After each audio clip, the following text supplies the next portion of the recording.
Cavalieri, an Italian-American singer, and I'm being accompanied this evening by Miss Alba Mazza. I want to welcome everyone to the second annual Christmas in New York, a film of memories and recollections of Italians and Italian-Americans at Christmas time. I hope you enjoy it.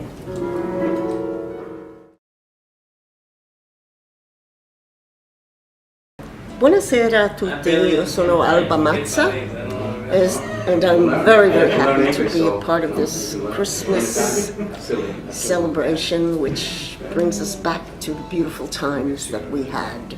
And thank you for having me, and enjoy our music and fill your souls for un buon Natale. Grazie.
Hello again, this is Dr. Joseph Scelsa, President of the Italian-American Museum, and we're here at Cipriani Wall Street, where Arthur Piccolo, for the second year in a row, is doing his Christmas card with wonderful stories from the Italian-American community about how they celebrate Christmas.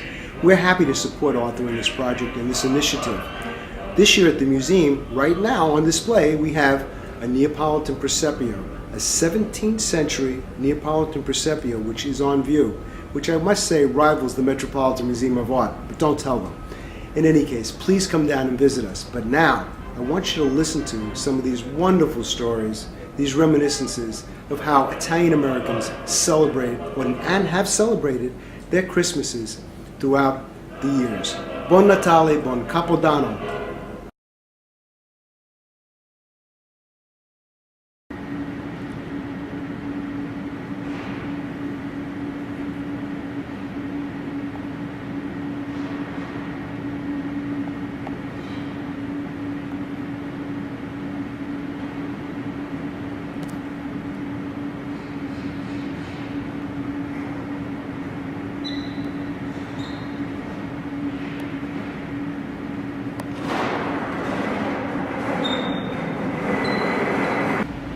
Hi, I'm Christopher Macchio, and right now I'm standing in the famed Cipriani Ballroom at 55 Wall Street, and I thought that in tribute of the holiday season, I'd sing just a few bars without any band or orchestra, just with the benefit of these wonderful acoustics in here.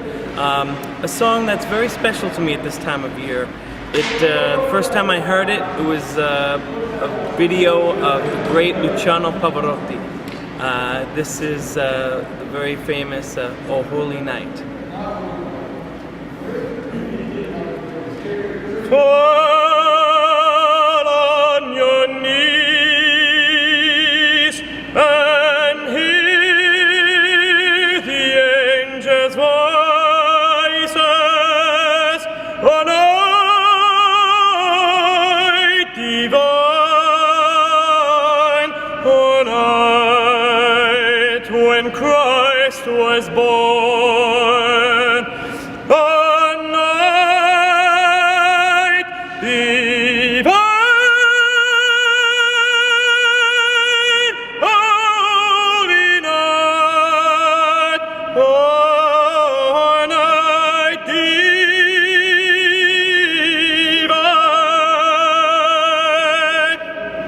How's that? Excellent. And our family actually, you know, it had been many generations since we had immigrated to the United States, and so some of the cultural traditions that a lot of Italian Americans associate with Christmas time weren't quite as pronounced in my family. I think it's been the experience of a lot of people of my generation that you know, things have been a bit more Americanized, as you know, and what I've tried to do, and my cousins as well, is there's been a process of reawakening and rediscovery of our roots, and I think that part of that though is fueled by there's always still been a sense of where we come from, and the Italian American experience has always found ways to manifest itself in the closeness of family. So my experience growing up, we didn't do, for example, the 7 fishes, which a lot of Italian Americans associate with the holidays, with Christmas time.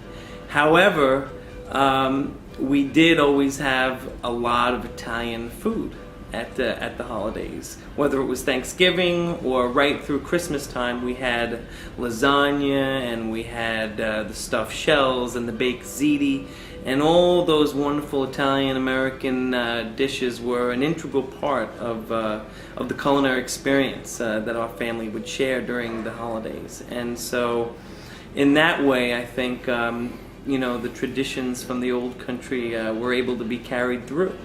And also just that sense that, you know, of the togetherness, of the closeness of the family, extended family from all, you know, would drop everything and spend that quality time together, and that was a very, very important dynamic that we were able to share together. Okay.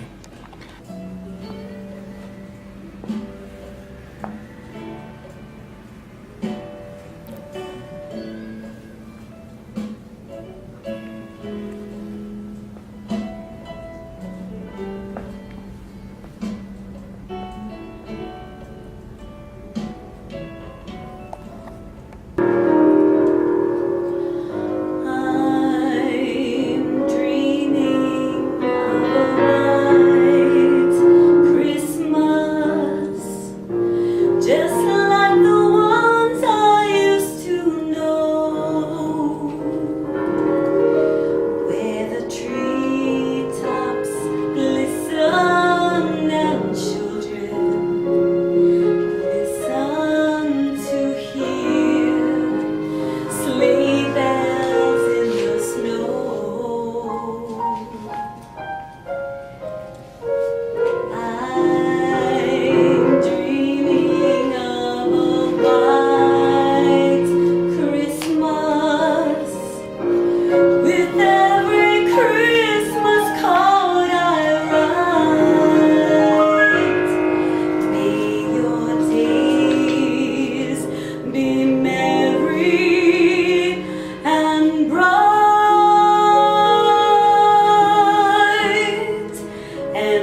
My name is Marie D'Angelo, 100% Italian, and all I remember of the Italian traditions is the beautiful Christmas and New Year celebrations we had.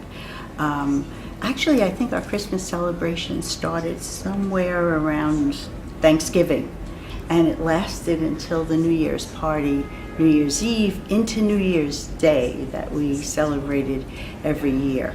I don't want to go through the Thanksgiving one, but the Christmas, Christmas wasn't a time of toys and presents. I don't remember. The only present I remember is a police car that I got with batteries. And you have to remember that I was born during World War II, and my uncles were all coming home when I was a little baby. And every one of my uncles, my father didn't serve because they found out he was diabetic, and he was always very ashamed of that because they wouldn't accept him. But all of my cousins had fathers that were missing, and I remember that,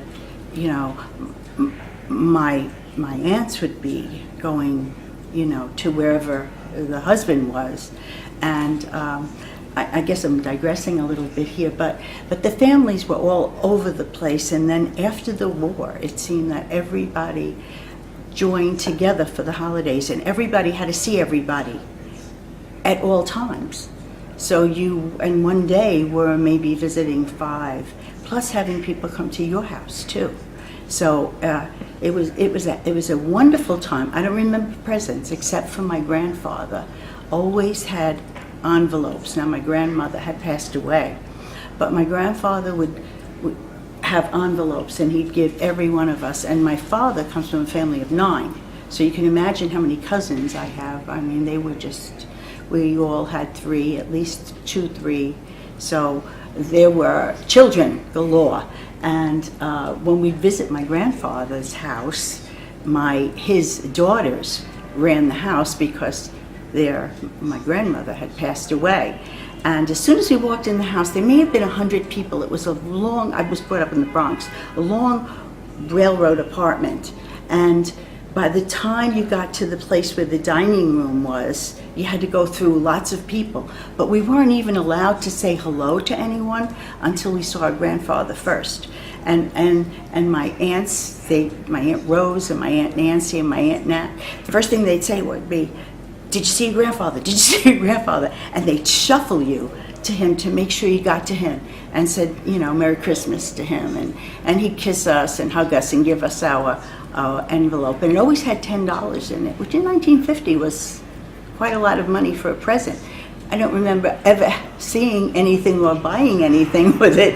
Don't know, but like you say, we were not brought up, in the lap of luxury where everybody had presents and things like that. But I do remember the food and the people, and Christmas Eve was always the dinner of all of the fishes. Some people say it's 7, some say 6, some say 9. I don't think anybody really knows, but all I know is we always had eel, and we had to have, fish flounder. And I had some uncles who worked for the fish market, so they would get the fish for us, and we'd have to go to New Jersey to get it from our uncle, who, I don't know how he got it, but that's where we got the fish. And whatever he gave us, that's what they cooked. And it came out delicious. It didn't matter. There was octopus there, and oh God, the fish and the pasta was just amazing. On Christmas Day, we opened our presents. They were usually clothes that we wore during the year. So I don't remember toys, except that one that I said. And then we'd go to midnight mass, and then come back and open our gifts and exchange gifts. And they were just the presents that, we bought our parents bought us, but it was always clothing. I'm a girl, so, I guess we all liked clothing, but I don't ever remember having a doll, but I never wanted one. So I remember my younger sister did. I guess I'm just all over the place right now, but there's so much to tell you about the Italian traditions and the religious aspects of of the holiday. We all went to midnight mass, and I remember us going the next day because my father was an usher at church. So because he was an usher at church, I think it was the 9 o'clock mass. We have to all go to the 9 o'clock mass, and I was always proud of him because he had that basket, and he'd go around with the basket, and everybody would put their envelopes or cash into the basket, and that was really an important thing. I went to Catholic school, and it was a Polish Catholic school because that was in our area, where we lived. And we had many, many different cultures at that school. It wasn't just Italians. I was not really brought up in an Italian neighborhood, although my grandparents all lived in predominantly Italian neighborhoods. But I think one thing that I remember is when my family got together, the first thing they asked each other was, "Are you working?" And it's interesting because it was after the war, and people, needed a job. And when they came back from the service, the men were out of work. So it was really important that they got a job. They didn't care where it was or what they were doing, but they were making money and they were working and supporting their families, and that became a really, really important thing. The holidays was a precious time because you got to see everybody in your family. It wasn't about gifts for us, at least. It was the manger under the Christmas tree that the whole house looked like. It had something in every corner. Everything smelled like pine, and it was just cooking food, pine, and it was so depressing when that all went back in the boxes again. And I don't even know where in our apartment we were able to store all the stuff that came out, but certainly did.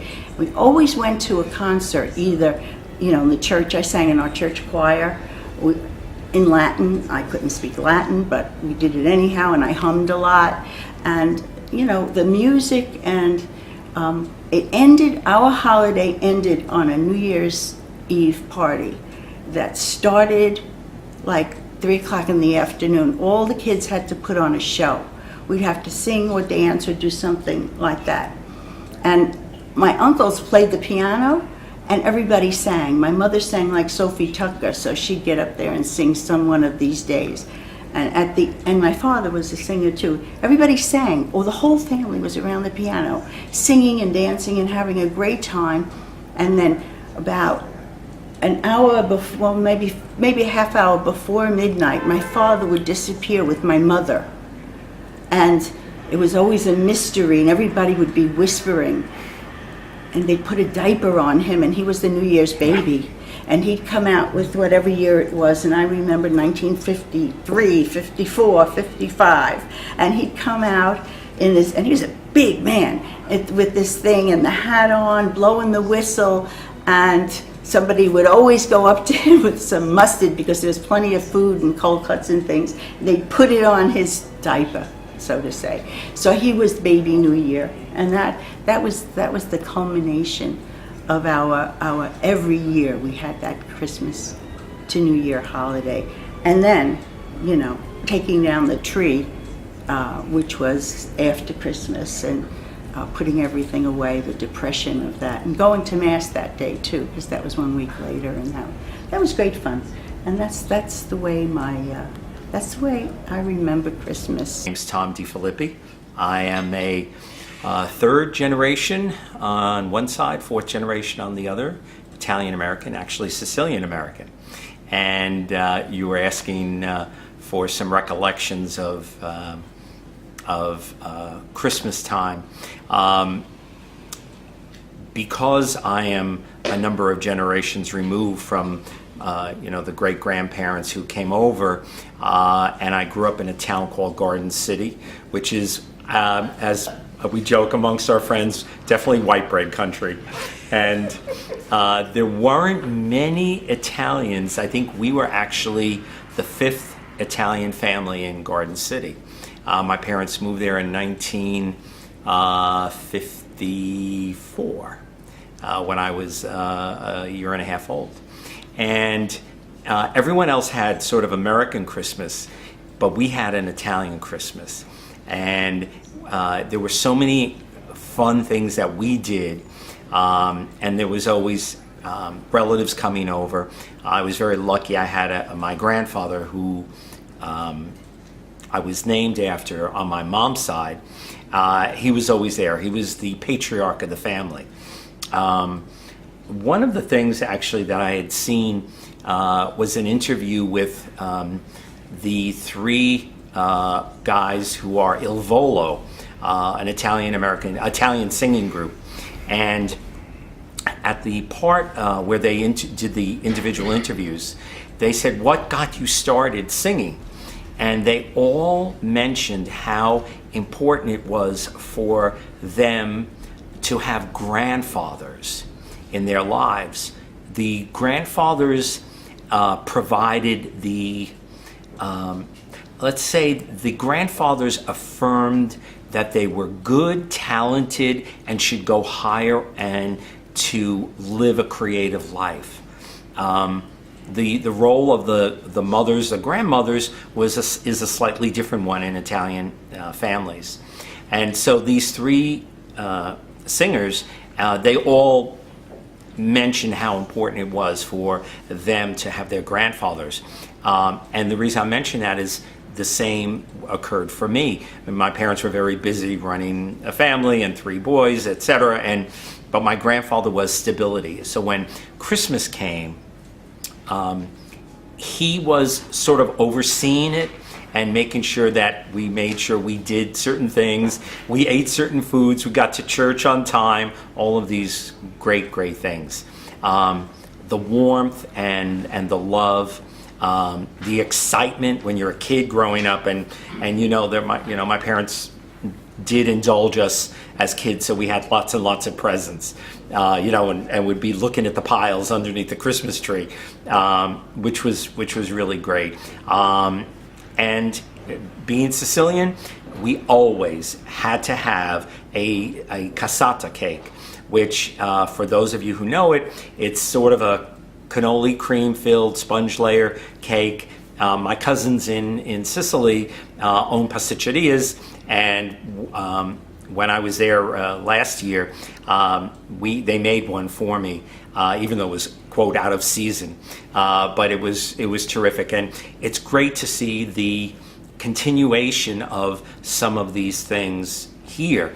And now my daughter, who is 28 years old, I'm very thankful that not only does she experience Christmas in New York from an Italian perspective, we've been very, very lucky, and we went to 2-3 years ago, we went to visit our cousins for Christmas, and it was just a wonderful, something very, very different from this beautiful space at Cipriani Wall Street. It was in a country town called Scopello, and it was a wonderful Christmas morning. I woke up to the sound of bells, and I looked over the hills, and here come a flock of sheep and a shepherd and goats with bells around their necks. And the shepherd went to the front of the long driveway, and the Mediterranean is right there. And he's there, and he looks at me. I'm in my bathrobe, and he looks at me, and he goes, with this staff, he goes, "Buon Natale."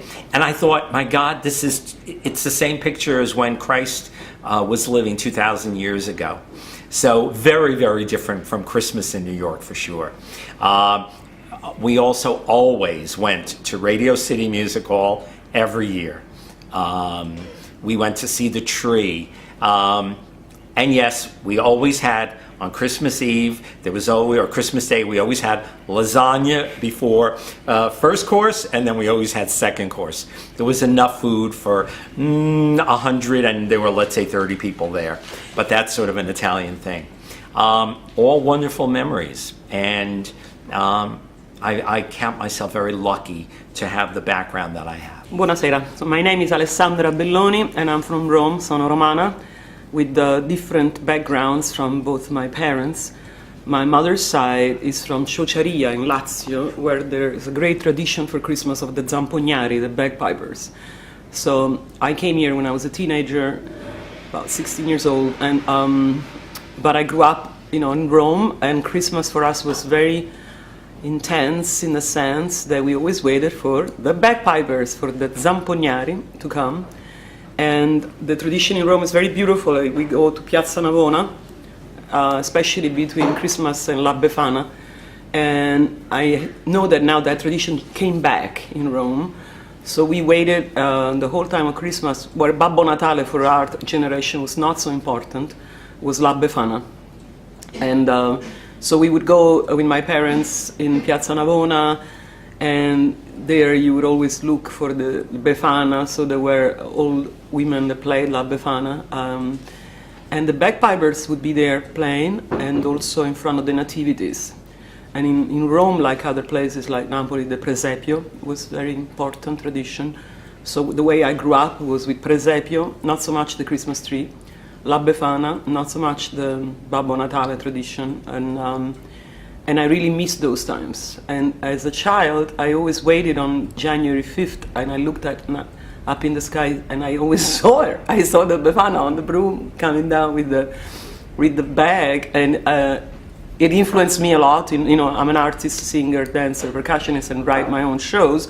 So that many, many years later, when I came to New York and founded the group I Giullari di Piazza, which is the only authentic professional music theater company in the United States from Italy, I finally wrote a Christmas show, which we did for many years. We haven't done it now in a while. It's called La Cantata dei Pastori, and it's a Neapolitan Renaissance Christmas play of Commedia dell'arte characters. But in my version, which I adapted, changed, and made it into a musical, the narrator that guides us through the story in English, because we do it in America, is La Befana. So I was very influenced by this tradition that it became part of my stage life. So I used the bagpipers on stage, and I used the nativity scene. I ended up playing the Madonna on stage and singing, of course, and having the archangel, as you see in the presepio, in our show, is a still dancer, and La Befana taking people on this journey of the shepherds to Bethlehem and the birth of Jesus. So it was a very big part of my childhood and teenage times, which I miss immensely. When I go back to Rome during the holidays, I used to go a lot, because when my mom was alive, I used to go back to Piazza Navona and wander around and kind of see myself there as a little girl looking up for La Befana. And I was a little bit strange. I believed in La Befana until I was like almost 10 years old. Can you believe? While everybody in my school knew that she didn't exist, for me, she was real, the good witch of Christmas. And again, this influenced my stage life, because as you know that I've done a lot of work on the ancient tradition of the great Mother Earth and the symbolism of the Mother Earth. Then in the research I've done, I found La Befana represents that, the changing of season, the dying of the season of the Earth Mother in the winter and the coming back of spring. And so again, big part of my life. I'll never leave La Befana. And I was very sad when I realized she wasn't real. I wasn't so happy when I discovered that. But she's real. So she brings the coal to the little kids that have been bad, and beautiful gifts to the ones who have been good. And in my house, my mom was very good at making all this happen. We had the little socks with coal for different bad things I had done during the year. And then when we opened the other door, my father was the one that did with her all the beautiful gifts. So we hope that La Befana will become more popular here, right? We need her. No offense to Babbo Natale, but I think she represents a lot more things.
My name is Joseph Shiami, and I am currently Vice President for Community Relations at St. John's University. A proud Italian American, I'm happy to share and reflect on a few thoughts about Christmas and the way our family has celebrated it over the many years. I can remember as a young boy, I went to parochial school, Catholic school in Brooklyn, and always having to serve at the Christmas Eve Mass. And immediately thereafter, then walking 5 blocks from there to my grandmother's, grandfather's, on the Shiami side of the family, where there was a huge spread, and the spread of food was fully meats. After 12 o'clock, that's when we would fast. And before that, if we were there, lucky to be there before that, you'd have an entire fish dinner. All sorts of wonderful prepared courses prepared by my then grandmother. She was an avid chef, so to speak. Fishes were delicious, 4 or 5 different types. Baked potatoes, wonderful tomatoes, pasta with linguine sauce. And then, of course, as I say, after 12 o'clock, we would celebrate with eating various meats. But the very next day, that was the whole idea, was that you'd go home, and the next day at 1 o'clock, you'd have to be back for this other large dinner meal. And it just went on and on. The gift giving was given quite extensively.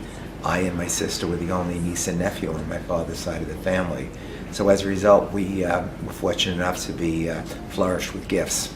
Not that many, though, compared to the children of today. I should say that part of that whole Christmas Eve event was having to go by train into New York City to go to Mom's side of the family, because my grandfather, Andrea Pintacuda, was a barber, and of course always worked on Christmas Eve, except perhaps when it was on a Sunday. And there we were 11 grandchildren on Mom's side of the family. As a result, we'd have to go early afternoon, we'd have to exchange our gifts early, and then wait till Grandpa came home, usually around 7:30, and he'd emptied out all of his quarters in his pocket. We'd sit around, we'd exchange more gifts with him and the family, and then right away my dad would scurry us about, and we'd have to go back to East New York so that I could get changed and get ready for the midnight mass. I was lucky. I was a kid who was the server in the nuns' convent for mass, which was always a treat. You know, it was very austere, these nuns with their black habits and white bibs. So Christmas as a child was very interesting. Growing up, once we left East New York and went to New Hyde Park, life was different. When we tried to get the family to our house, Dad's family, oh no, you had to go back to Brooklyn. And Mom finally put her foot down in one particular year, and we celebrated alone. Mom, Dad, my sister, and I, because Grandpa refused to come. At that time, his wife, my grandmother, had passed on at an early age, at age 58.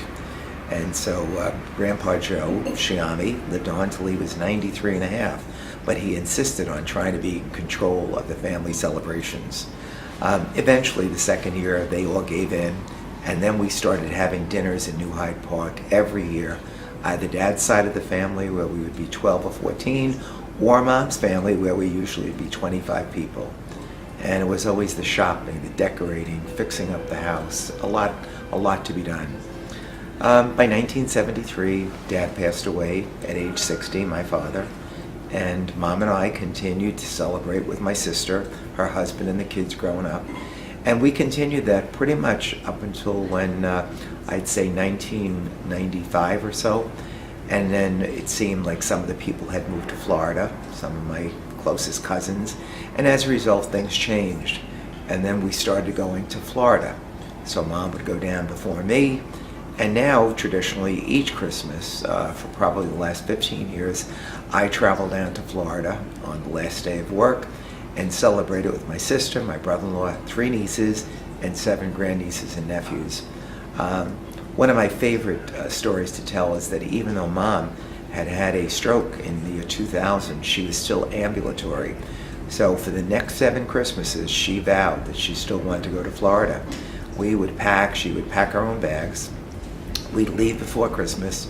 We'd get down there, and God bless JetBlue, they took care of her. And then we'd arrive, and I would spend at least a week and a half, 10 days. And then she'd stay on for part of the winter, always wanting to come home.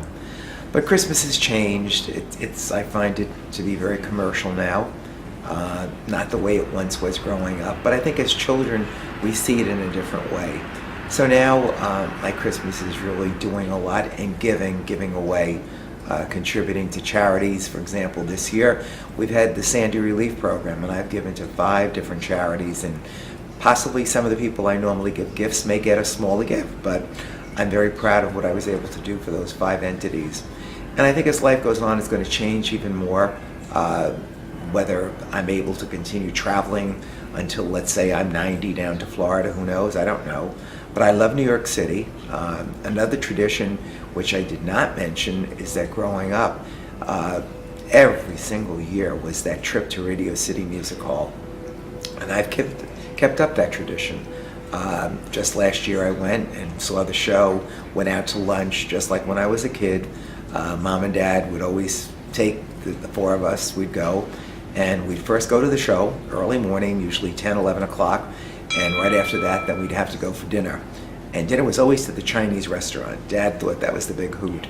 And then we'd go shopping to the stores, Saks, and whatever was around the area. So it's been a very, very happy time in my life. Very good memories, nothing sad. And usually a lot of midnight masses tucked in between.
I'm Irene Mastrangeli, a singer-songwriter,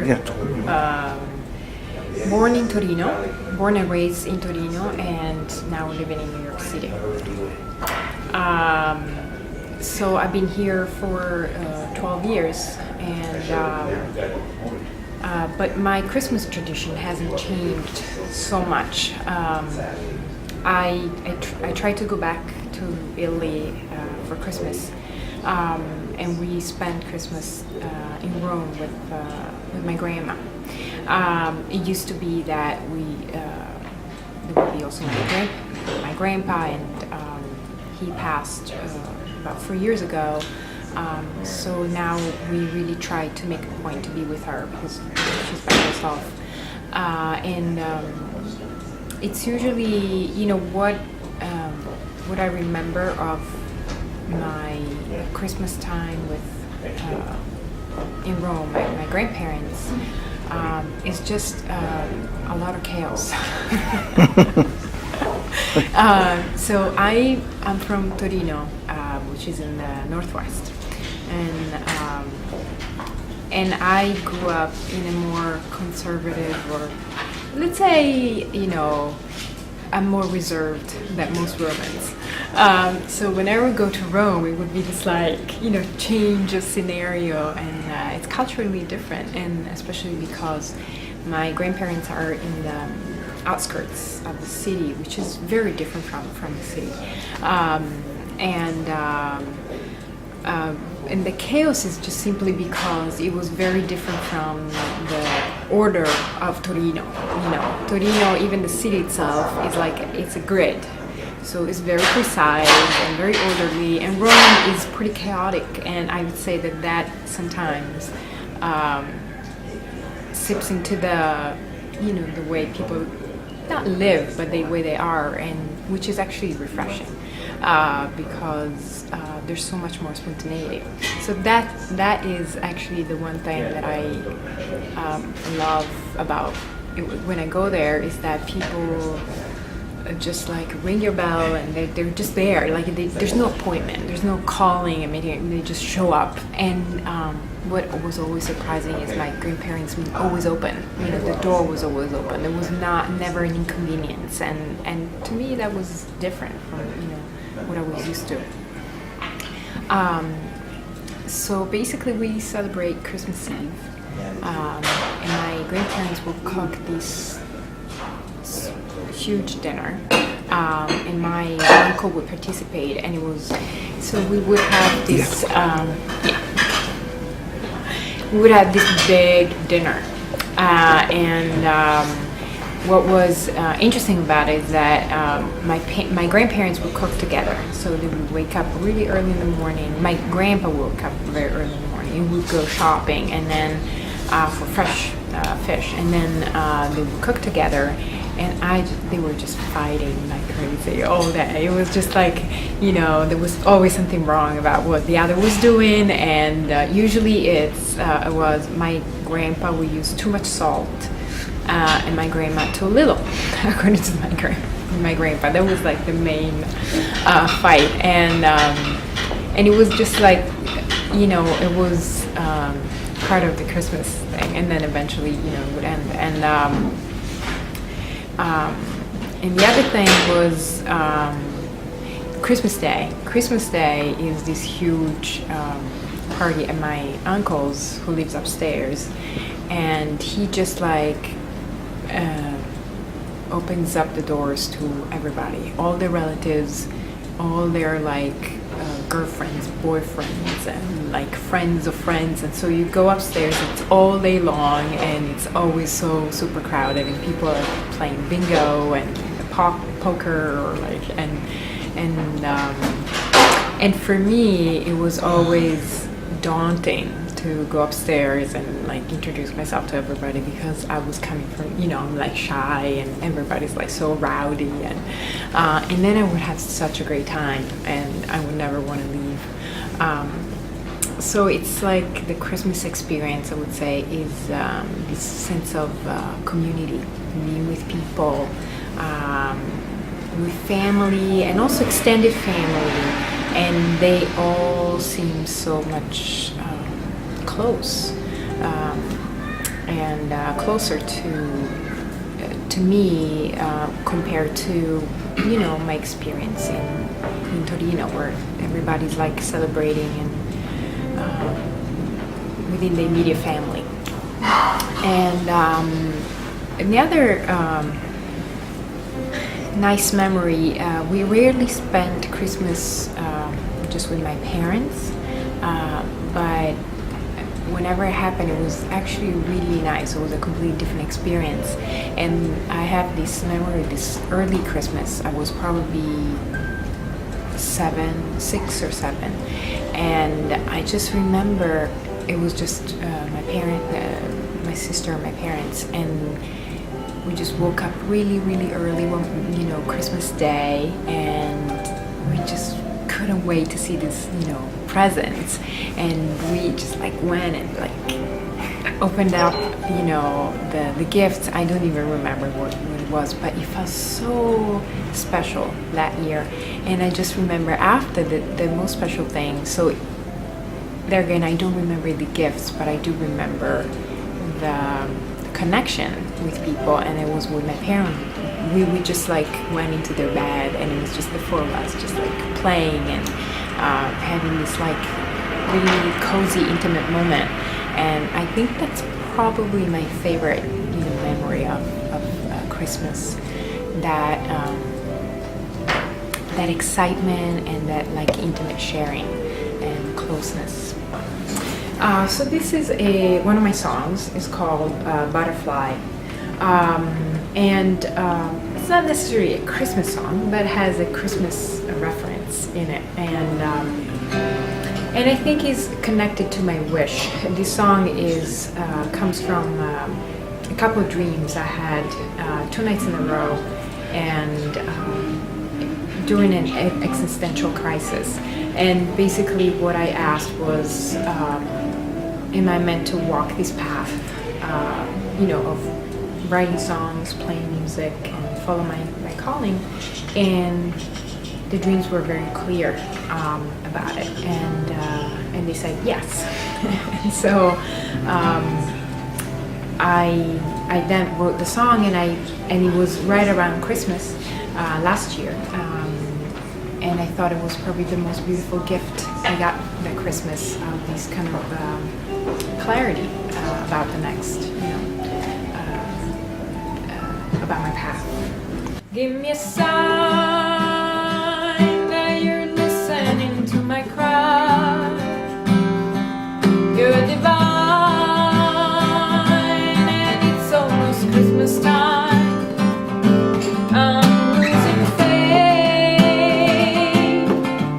in this life of mine.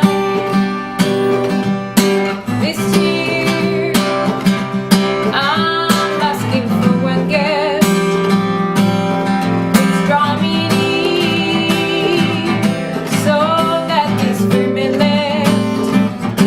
My path was so clear, my fear made it disappear. And you say, bring your dream and let it grow as big as your heart can hold. Dream your love, let it fly, find the heart of another butterfly, butterfly. Take your time, is the answer I hear tonight. Butterflies grow wings with time, and you can fly if you just wait a little while. And you say, dream your dream and let it grow as big as your heart can hold. Dream your love and let it fly, find the heart of another butterfly, butterfly. If you ask, you shall receive. So that night I had a dream. The woman sang a melody. It was so sweet, it made me weep. It was so sweet, it made me sing. That's a sign that you're listening to my cry. Her voice is mine, and I know that my star will shine in time. I'm not losing faith anymore. I just needed to know it's time to dream my dream and let it grow as big as my heart can hold. Dream my love and let it fly, find the heart of another butterfly. Dream your dream and let it grow as big as your heart can hold. Dream your love and let it fly, find the heart of another butterfly, butterfly, butterfly.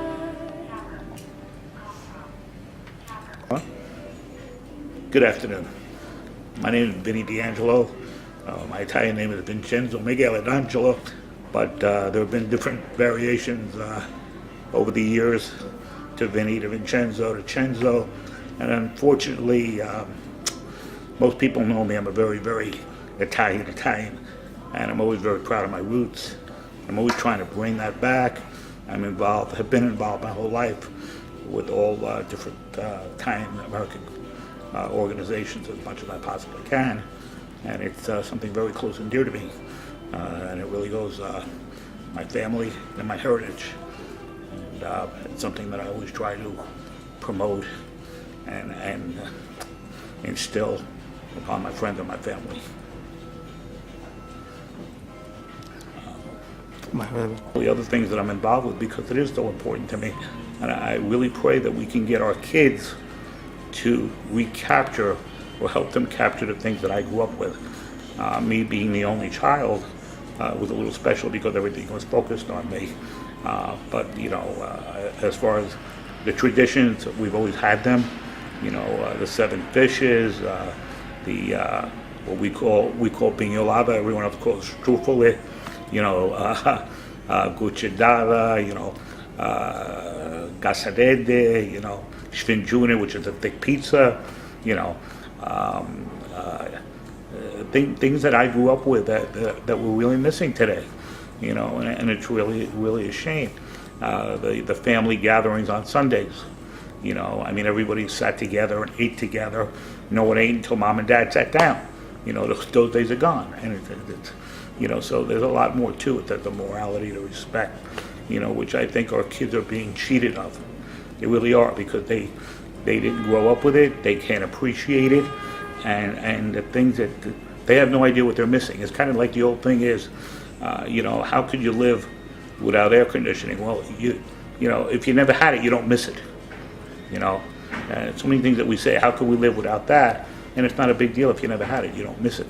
Okay, so unfortunately, they've never been exposed to these things, and we try to instill it as much as possible. But as everything evolves, it becomes a difficult thing. The things that I used to do when I was a kid for Christmas. We'd all have dinner together, and I, like all other children, grew up with, was believing in Santa Claus. And the things that would happen is, I wouldn't, they said, well, you need to go to bed so Santa Claus come, because Santa Claus is not going to come unless you go to bed. So what would I do is I would hide under the dining room table so Santa Claus wouldn't see me. Okay, so when he got there, he dropped my gifts, and we had a split level where we had a den, like a half den with a basement. And what my family used to do is they used to take a bottle of scotch with a shot glass, and they used to fill up the shot glass. Okay, so that when Santa, to make me believe, okay, that Santa was there. So that when we went out after midnight, we went downstairs, and guess what? The shot glass was empty. Those are the things that we did that were, you can't replace those memories. And the things that I always wanted would always end up being under the tree, no matter what it was, whether it be a bicycle, cars. It has always been my thing. Little fire engines and things like that. So Christmas is such a beautiful thing, because it's not only about receiving, it's more about giving. And that's what people need to understand. We put so much effort into, what am I getting? And kids kind of miss the point. And they need to realize that, to me, giving is so much more important than receiving. That's what makes me feel good. And that's what I try to instill, and that's how I try to, that's what we live by. And I think it's extremely important. And bringing our families and learning to love who we are, what we do, where we come from, what we're all about is so important. 1, 2, ready, go. We wish you a Merry Christmas. We wish you a Merry Christmas. We wish you a Merry Christmas and a Happy New Year. Good. Well, my name is Eleonora Di Palma, and I am a professor of dance. I love to dance, and I am also a manager with the City of New York, the Department of Transportation. Christmas for Italians. Since I'm Italian, I could tell you a little bit about how Christmas was in my early days, waiting for Santa to come. And leaving a cigar and a glass of milk on the fireplace. Now, my father happened to be a cigar smoker, so that was good for him. We also left some cookies, and he was so happy to see it, and we were excited. We thought Santa was going to come down the chimney, and we had a fireplace in Flushing, Queens. So actually, I really believe this, to tell you the truth. And all the gifts, and it was such a wonderful time. We had a big tree, and it was my job to decorate the tree. We had Lionel trains, so now you see so many years later I'm in transportation. Maybe it had some effect on me. Okay. And I loved the trains. I used to make them go so fast, and they would go so fast they would go off the track. It was fun. And we had so many beautiful decorations. My mother, she bought the most beautiful Christmas bulbs, and we lit the tree, we decorated the tree, we made sure the tree was, staying fresh, that it wouldn't get so brittle and dry, and it was just a grand old time, exchanging gifts. And now I don't do that anymore. Okay, I'm older, but the spirit is still in me. I don't know, some people, over the years I noticed some people, and these are, I don't know if it's Italian people or whoever, but it shouldn't be that you have to give a gift. I believe that you should give the gift from your heart, and Christmas should be like any other day. I think, in thinking more about Christmas, why not celebrate Christmas any time of the year, right, for that matter, and the gift should come from the heart. That's how I see Christmas should be every day. That's it. That was good. My name is Gianviro Botalico. I retired from MTA Bridges and Tunnels, and actually I keep myself busy. I create nativity scenes for the Knights of Columbus, where I'm one of the members.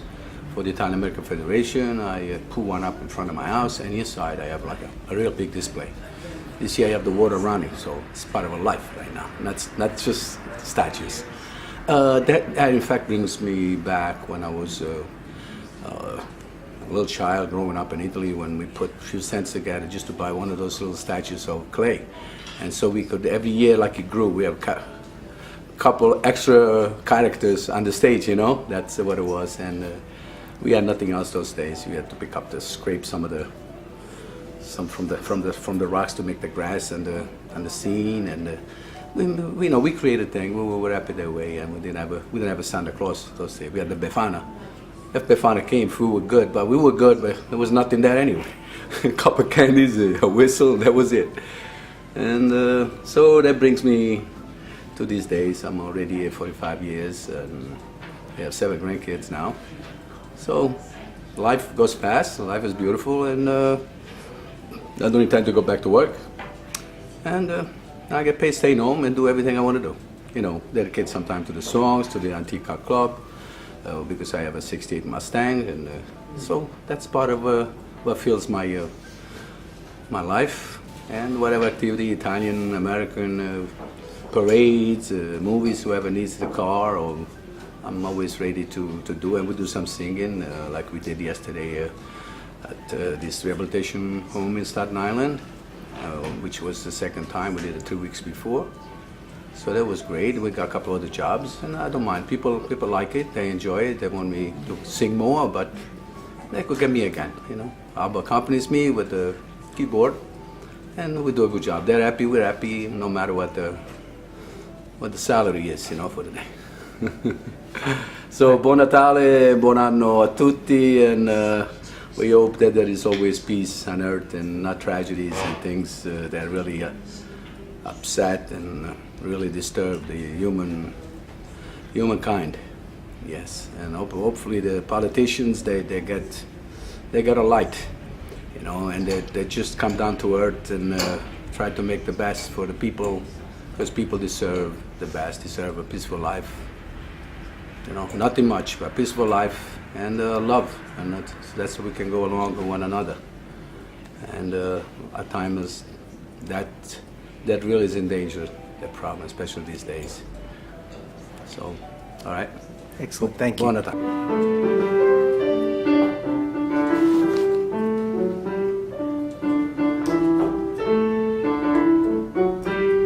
All right, 1, 2, 3, go.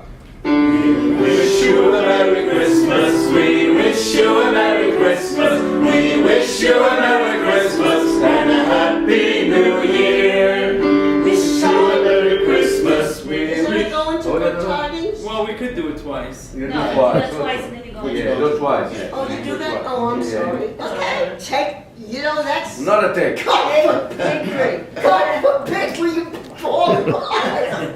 Play his man. And then we're gonna do to finish. I'll say 1, 2, 3, go. Okay? Okay. All right, we're ready? Maestro. We wish you a Merry Christmas. We wish you a Merry Christmas. We wish you a Merry Christmas and a Happy New Year. We wish you a Merry Christmas. We wish you a Merry Christmas. We wish you a Merry Christmas and a Happy New Year. Good tidings to you wherever you are. With tidings for Christmas and a Happy New Year. All right. Good tidings to you wherever you are. Oh, that was totally good. No one's saying that. I did. You did? I don't know. What are the words, Ricky? Somebody else saying something else. I Tidings to you wherever you are.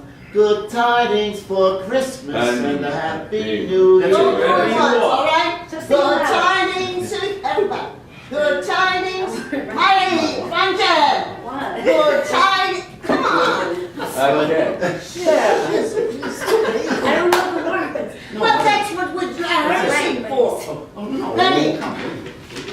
Yeah, never mind. She wants to do something. I'm Good gonna. tidings. I'm not going to come. I'm going here tonight.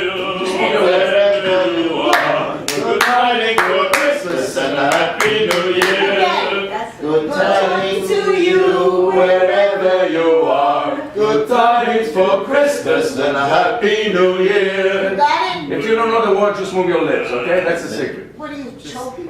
I hate these times. Maybe your I'm father not or singing with something. I'm used to not singing with a microphone. No, it's a big Just compliment. sing without a microphone. I feel weird. Okay. All right. Merry Christmas, take 5. There you go.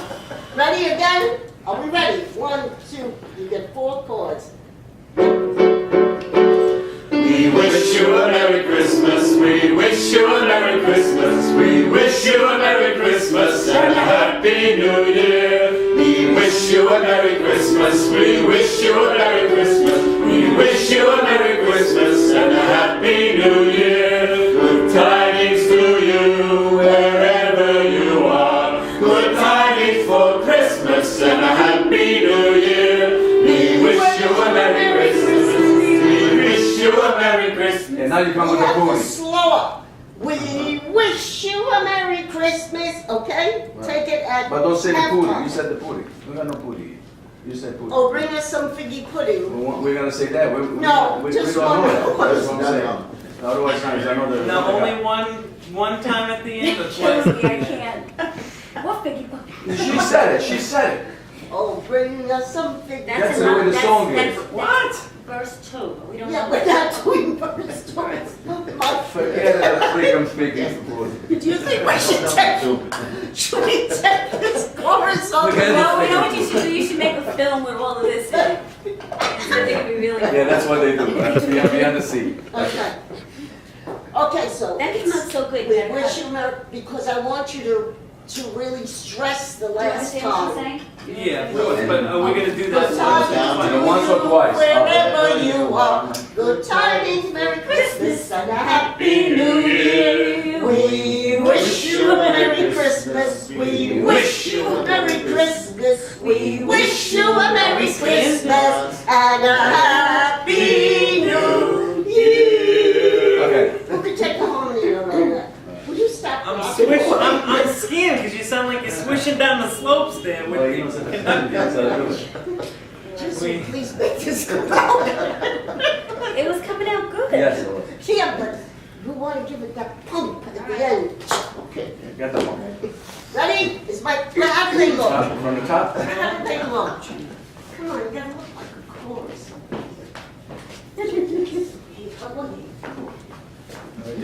They don't have to be on top of each other, there's plenty of room. Oh, Jack, you're getting from there. It's your duty. Okay, come from No, me. behind him, no. It's all good, it's all good. This is good, this is good. We have two legs at the end. Hey, don't get your numbers. It's tall, it's tall. Let him move. You're hiding If he's him. blocked, let him move. He should know. If he's blocked, he moves his head. Where's the tie? Where's the tie? You come on, a bit at the end. Are you ready? Oh, okay. All right. Ready? Ready. Because you sound good. Ready. We wish you a Merry Christmas. We wish you a Merry Christmas. We wish you a Merry Christmas and a Happy New Year. We wish you a Merry Christmas. We wish you a Merry Christmas. We wish you a Merry Christmas and a Happy New Year. Good tidings to you wherever you are. Good tidings for Christmas and a Happy New Year. We wish you a Merry Christmas. We wish you a Merry Christmas. We wish you a Merry Christmas and a Happy New Year.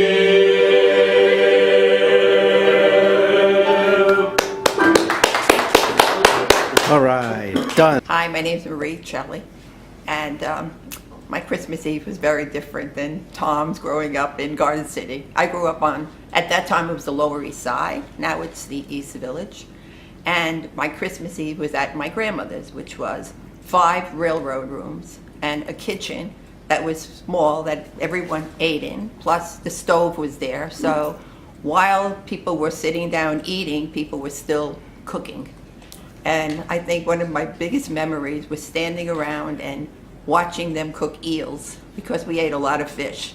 And so the kids would stand there to watch the eels jump out of the frying pan as they were, cooking them. And that was a big treat. And then, of course, the adults sat around the table and the kids sat on the sewing machine if they opened up the part of it, or they would set up a kid's table somewhere in the next room. But there was, I don't know how many people, but everyone sat around and everyone talked at the same time. So aside from real conversations, there were arguments going on about who bought the best cheese and who knew the best store to buy it and who had the freshest vegetables. But the conversation just went on and on and on. And everyone just ate and sort of got along. And then after we opened our gifts. Well, before we even opened our gifts, we played a game. And I don't know if it's only my family or my parents made it up or whatever. And they called it Minigeda. And we sat around and they had a bunch of decks and everybody took all their pennies and you put 2 pennies in the middle or whatever and they dealt the cards out. And whoever got the 2 of diamonds won the pot. So as the cards were going around, everybody would be screaming, me, me, me. So it was a great game that adults and kids could play together. And then after we finished playing, we opened the gifts at midnight. So we stayed up. There was nothing that would put us to sleep. We just did, all kinds of things to stay awake. And one of the things we did, we had an aunt that we sort of antagonized. And I don't know if you remember, but in those days when you bought a cake, they put dry ice in it. So we used to steal the dry ice and put it in a glass and then go around and putting it in the different rooms and it looked like there was fire and smoke, but whatever we did to stay awake till midnight. And some of us, when we were really young, we would go into the living room, which was like 5 rooms down, or the parlor, and hide waiting for Santa. And then all of a sudden someone would call us and Santa appeared in the kitchen, but he would come for like 2 seconds and leave, and there would be all these gifts that we had, and everybody opened their gifts. So here we were, like 25 people stuck in this little room, and everybody, paper and everything going. And when they finished that, and all the gifts were done, then they would start cooking sausage. So we would have sausage and peppers, and they would eat all over again. And then after that, they would have dessert. So like we were there till at least 2 o'clock in the morning. And then the next day was Christmas Day. So, you know, Christmas Day was the day where everybody went visiting. I lived in a building with 5 you went to visit everyone. You went to visit other people and brought gifts and got things from them. And it was just a great 2 days, and came home and ate, and not the whole family was there that day because then some people had to go to their in-laws. It was one of those switching off, but it was just a great time, you know, and I still remember it fondly. And we still have a lot of kids in the family, and we try to keep some of the traditions, but it's very, very difficult. For one thing, they don't like fish, so, you know, you start out with chicken fingers or something else for them. So things are different, but it's still family, and we're still close, and we try to be together as much as we can. All right, that's excellent. Name is Joseph Calisi, C-A-L-I-S-I, and I'm a transportation photojournalist, and I've been gracing the covers of some magazines for quite some time, and I just had my most recent victory with the 2013 issue of Trains magazine. Christmas has always been an interesting time in my family. The most pointed part of it, of course, is Christmas Eve with the food, having the 13 dishes of fish. I mean, that's the way we celebrated it in my town in Mola. And what we also did was we had the food, and we also had the obligatory nativity scene and the procession at midnight. And so we would play Tu scendi dalla stella and some other Italian songs. So we'd have a procession through the house with my family and some family friends, excuse me, that came over from nearby. And so the youngest one was traditionally the one that would carry the baby Jesus. But the big story was the youngest one was always curious how the baby Jesus got into the nativity scene. So my mother and I, may she rest in peace, would conspire on alternate years to put the baby Jesus in the grotto. And somebody would make the discovery, oh look, the baby Jesus was born, and she couldn't quite figure it out. And so we would have the procession and everything, and then of course the next day, we would have the gifts, but we'd also have the food. And I didn't care too much for the turkey. I just wanted to eat the lasagna. I mean, I think in my house we practice more being Italian than Catholic, but I don't know if I should say that. But that's about the way it's sized up. You know, it was a food fest, and the way I grew up, you know, food was the thing that bound everything together. And what I enjoyed the most was the food. I'm Kathleen Bellomo Leonardi.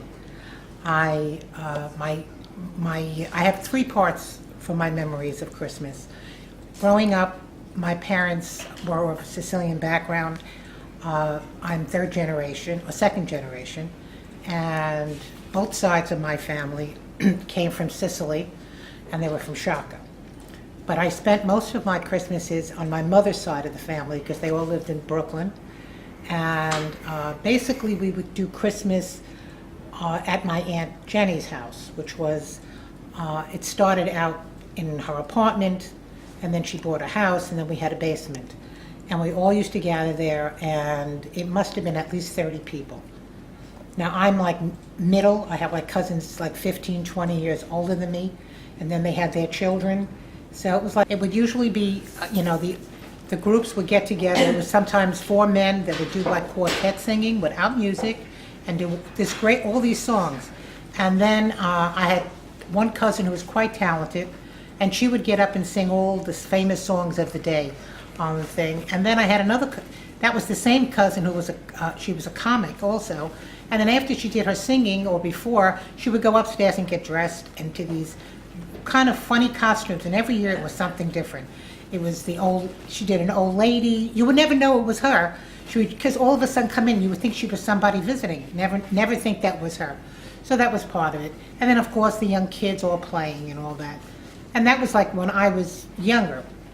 And that's before I got married. And then I married into another Sicilian family. So I learned their traditions, and theirs was quite different. They were much more, I would call, sophisticated. They had their dinner at a certain time, they had certain food, and they didn't eat fish at all. Where my family, that's all they ate was fish. So it was different but good. So what I would do was have the Christmas day by them and keep the Eve with my family, and so to share both the days. So my children, as I had them, grew up with that. So they had the best of both worlds. They had my family's Christmas Eve, which was what I just explained, all this food and all this cousins and all this fun and singing and dancing. As the time went on, there was even dancing, up to disco dancing and everything. It was a whole day until about 2:30 in the morning. And then the next day we would go to my in-laws, and we would eat there, and they cooked just as well, so it was constant good food. And then to top it off, my father, he was a chef, so he would come with his goodies to all these places. And then one of the best memories I have, that's a kind of a funny memory, is my mother cooking these wonderful fig cookies, but she wouldn't let us eat them. They were only for the neighbors and the aunts and uncles. And she would make them all and put them in these pretty little boxes with the ribbon and all that, and then hide them. So my sister and I would try to figure out the stashes where they were, and she would put maybe 8 in a box, 10 in a box, and we would pick one. She wouldn't know, but then she caught on it by the second year that we were kind of like going in there. But that was like, her thing, for us. And then we would go visiting other people also, like my uncle who had the Lionel trains. I'm Jay Colan, and that's a shorter version of Colan Tawano. My father came over at 14 from Bari, and his siblings joined him over time. And my memories of Christmas Eve are just incredible, like madness. Just this loud, intense party. Dozens of, cousins, bunch of families. We're at my Uncle Frank's house, my Uncle Frank DiPaolo, and he was a big guy. And we'd be eating all the different fish dishes, and I wasn't quite sure what everything was, but I was trying it, and kids don't always like fish as much. And we had these piles of, even though we're from Bari, of these sort of Neapolitan, sort of sweet balls with some, sweetening on them, and they were good too. And then about 11:30, he said, "Oh, I'm really tired." And he'd go upstairs and go to sleep, and a half hour later, there'd be a knocking at the door. And Santa came, and it was such chaos. It was fabulous. It was like unbelievable, because there were 4 or 5 families, probably 15, 20 kids under the age of 5, because we're all born after the war, the baby boom time. And it was just craziness, people opening up gifts, throwing things, the wrapping all over the place. It was crazy. And a golden memory of wonderful, warm, intense, generous-hearted people. I just have such a wonderful feeling for that, and that was my Christmas Eve for many years. And I was the quiet kid, so I was just astounded by all this noise, and I loved it. And that's my recollection. Okay, great. My name is Enrico Rubio. I'm from Staten Island, New York. I was born and raised. And I remember growing up in an Italian house. I was very happy to grow up in an Italian house. And my grandmother had a grocery store, and it was always full of people. And especially in Christmas Eve. Christmas Eve the house was very full. The fish, we had 3 tables full of people, and I like Neapolitan songs. I'm a Neapolitan singer, and in the store we always had music, Neapolitan song. My grandmother always had the music on, and she was always singing, and that's how I became very involved with the Neapolitan music. And I'm just I'm very proud to be an Italian. sing for you the Italian Silent Night, which is Tu scende dalle stelle, from Starry Skies Descending.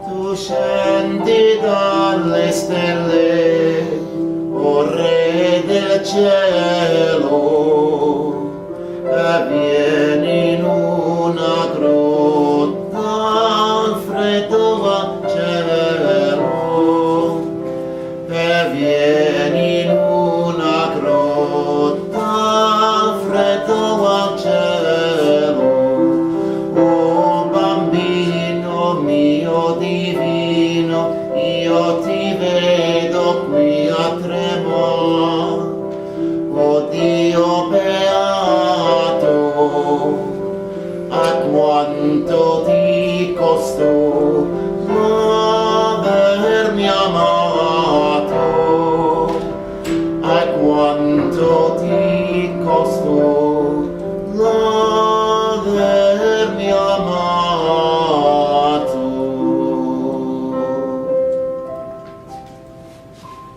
Thank you.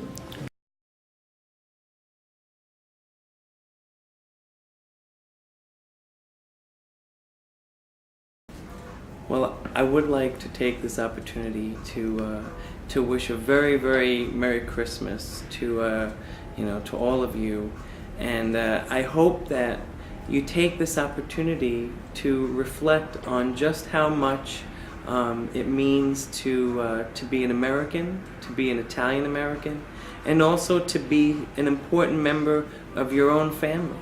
And I hope that we all can reflect on how grateful we really are for the special people that share our lives, that enhance, our memories and experiences. And I just wish everyone just the happiest and healthiest Christmas and a wonderful, wonderful New Year in 2013. Great. That was fun. For this Christmas, 2012, what I'm hoping for everybody, not so much just locally, not just in the state, the country, the world, that we might have more of a sense of peace. As I reflect on what I see and see in the newspapers, magazines, watch on TV, it's a contentious state of existence for whatever reason. But I think part of this comes from having peace within oneself. I try to spend some time with myself just to get a grab on life. As I said initially, it's a commercial world we live in. I think we have to get back to basics. We have to have great respect and love for one another, and to really appreciate what the season is. I have no problem saying that I am Roman Catholic. I yet go to church. I perhaps may not always agree with every thing that the church says at any one given time, but I do respect my religion, and when I say the prayers, I believe in them. And so I try to live that in my life, and that's what I want this Christmas to be. I want Christmas 2012 with all of its sadness, whether it's local in New York because of the weather conditions, or whether it's far away in the war-torn areas in the Far East, Middle East, that the people perhaps just take a deep breath, even if they stop for 1 hour. One thing I was always impressed by is when the world called for a ceasefire on any one given occasion. I think it's been done in other holiday years, and I would hope that could be done where people just stop and just take a grab on their lives. Life is so very precious, and I think we have to respect each minute of our lives and do something about it. And that's why I've always encouraged Italian Americans to take more of a role in our society, take leadership positions, get more involved, and at this time of the year, get involved by celebrating the holiday. Okay, excellent. What's particularly interesting for me this year is that Christmas is corresponding to a very special time, which is this end of the Mayan calendar, which is supposed to be the December 21st. And so between the 12 and the 21st is this like really transformational moment.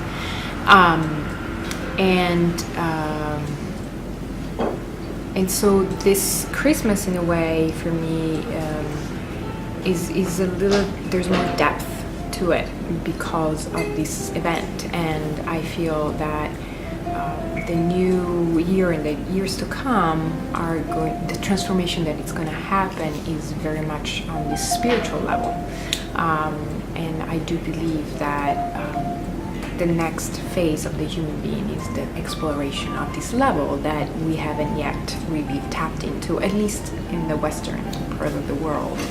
I think we are developing extremely well of the logic and, you know, many aspects of our nature, but not so much that aspect. And I think that this ending of the Mayan calendar is signifying this change and this entering this new era. So this particular Christmas for me is very much about reflection and introspection. And I wish to all my American friends a Merry Christmas. To my Italian friends, Buon Natale.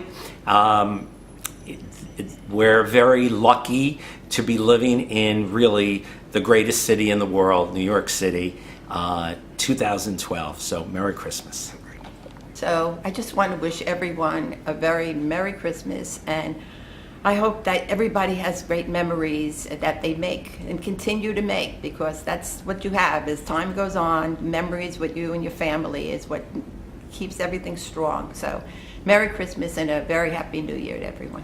Ding dong, okay. Ding dong, ding dong, ding dong, ding dong, ding dong, ding dong. Esatto. Tu scegli all'esterno. All right? Okay.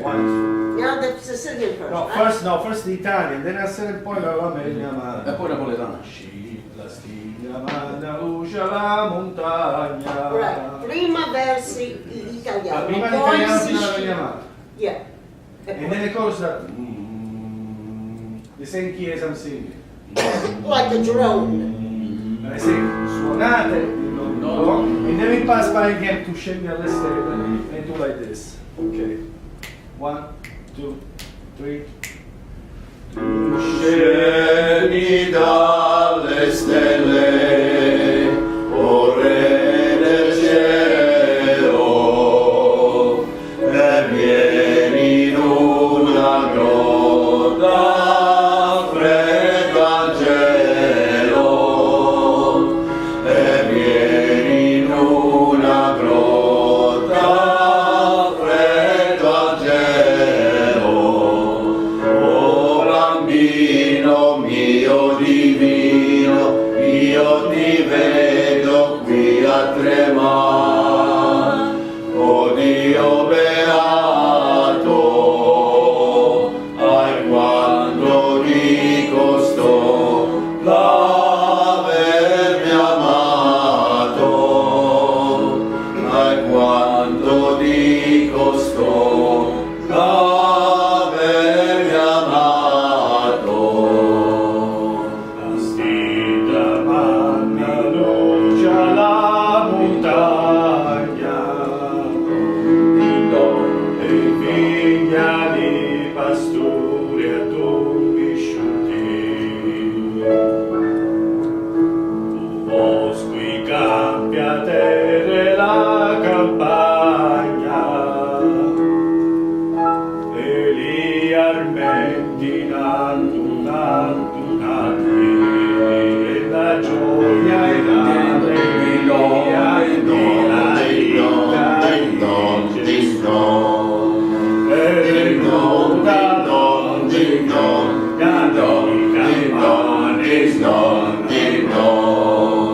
suonate campane, suonate campane, suonate ding dong, ding dong, ding dong, ding dong, ding dong, campane, ding dong, ding dong, ding dong, ding dong, ding dong, ding dong, ding dong, ding dong.